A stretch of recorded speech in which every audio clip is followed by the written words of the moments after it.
Praise to the lord. ఈరోజు దేవుడు మనకిచ్చినటువంటి వాగ్దానం ఏంటంటే ద్వితీయోపదేశకాండము 16వ అధ్యాయము 15వ వచనం. నీ దేవుడైన యెహోవా నీ రాబడి అంతటిలోనూ నీ చేతి పనులన్నిటిలోనూ నిన్ను ఆశీర్వదించును. ఆమేన్. కొంతమంది నెలకి ఎంతో సంపాదిస్తారు కానీ నెల ఆఖరికి ఏమీ మిగలదు. అనవసరమైన ఖర్చులతో, రోగాలతో, అనవసరమైన వ్యసనాలతో, తెలియని అనుకోని ప్రమాదాలతో, అనుకోని ఆపదలతో ఉన్న ధనమంతా కూడా ఆవిరైపోయి ఏమీ మిగలదు నెల ఆఖరికి వచ్చే సమయానికి. కారణం ఎందుకు ఎంత సంపాదిస్తున్నా నెల చివరికి వచ్చేలేకి ఏమీ మిగలలేదు. అనుకోని విధంగా డబ్బులంతా ఖర్చు అయిపోతున్నాయి, మన రాబడంతా ఖర్చు అయిపోతుంది, మన ఆదాయం అంతా ఖర్చు అయిపోతుంది. ఎందుకు మిగలటం లేదు, ఏమీ సేవ్ చేసుకోలేకపోతున్నాం? కారణం ఏంటంటే నీ రాబడిలో దేవుని యొక్క దీవెన లేకపోవటమే. ఒకవేళ దేవుడు కానీ నీ రాబడిని ఆశీర్వదిస్తే అది ఎలా ఉంటుందంటే, మనము చేసే పని చిన్నదైనా, మనం చేసే ఉద్యోగం చిన్నదైనా, మనం చేసే వ్యాపారం చిన్నదైనా, మనకొచ్చే రాబడి చిన్నదే అయినా, మనకొచ్చే ఆదాయం కొద్దిగా అయినా, దేవుడు దాన్ని ఆశీర్వదిస్తే మన అవసరాలన్నీ తీర్చబడి మనమే ఇంకొకరికి సహాయము చేసేలాగా మారుస్తాడు ఆ రాబడిని, ఆ సంపాదనని, ఆ ఆదాయాన్ని. దేవుడి ఆశీర్వాదము నీ రాబడిలో ఉందంటే అనవసరమైన ఖర్చులు రావు. నీ దగ్గరున్న ఆ రాబడి, ఆ సంపాదన అనవసరంగా ఖర్చు అయిపోదు. అనుకోని ప్రమాదాలు రావు, అనుకోని అవసరాలు రావు. అనుకోకుండా ఏదైనా రోగం వచ్చేసి అకస్మాత్తుగా దానికోసం సంపాదించిన సంపాదన అంతా, నీ రాబడినంతా దానికోసం వెచ్చించాల్సిన అవసరం ఉండదు. ఆయన నీ రాబడిని ఆశీర్వదించాడంటే నీ అవసరాలన్నీ తీర్చబడి, నువ్వు పోషింపబడి, నీ కుటుంబం పోషింపబడి, నీ కుటుంబానికి కాపుదలుంచి, నీ రాబడిలోనే మళ్ళీ ఇంకా ఇతరులకు సహాయం చేసేలాగున, ఇతరులకు సహాయం చేయటానికి మిగిలేలాగున దేవుడు ఆశీర్వదిస్తాడు. దేవుని ఆశీర్వాదము లేకుండా, మన రాబడిని దేవుడు ఆశీర్వదించకుండా నువ్వు నెలకి ఎంత సంపాదించుకున్నా ఏమీ మిగలదో, దేవుని ఆశీర్వాదము కానీ నీ రాబడి మీద ఉంటే నువ్వు సంపాదించింది కొద్దిగా అయినా అది ఇతరులకు సహాయం చేసేలాగా మిగులుతుంది.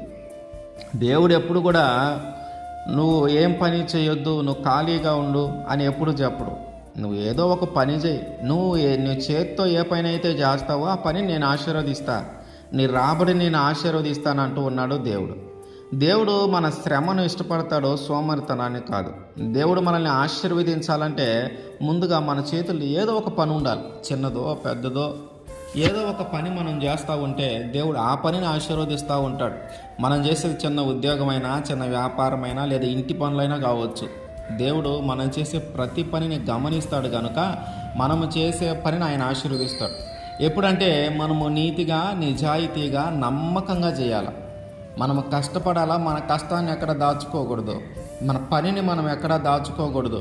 ఈ కొద్దిగా సమయం ఎట్లకట్లా సర్దితే సరిపోతుందిలే, ఈ రోజుకి పని అయిపోతుంది అని మన కష్టాన్ని, మనము ఒకరి కింద పనికి వెళ్ళినప్పుడు ఆ పనిని మనం దాచుకోనకూడదు. మనము కష్టపడి పనిచేయాలా, నీతిగా నిజాయితీగా పనిచేయాలా.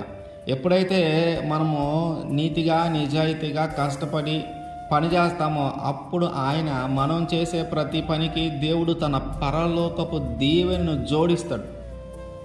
అప్పుడు మన చేతులతో ఏ పని చేసినా మనము ఆశీర్వదింపబడతాం.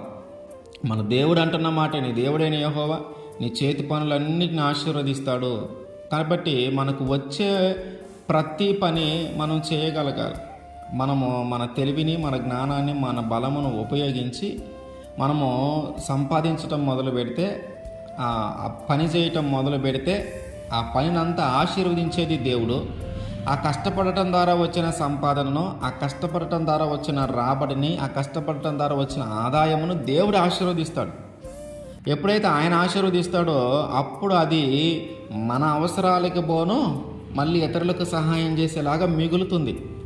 కనుక మన వంతుగా మనం ఏం చేయాలంటే నీతిగా నిజాయితీగా కష్టపడాలా.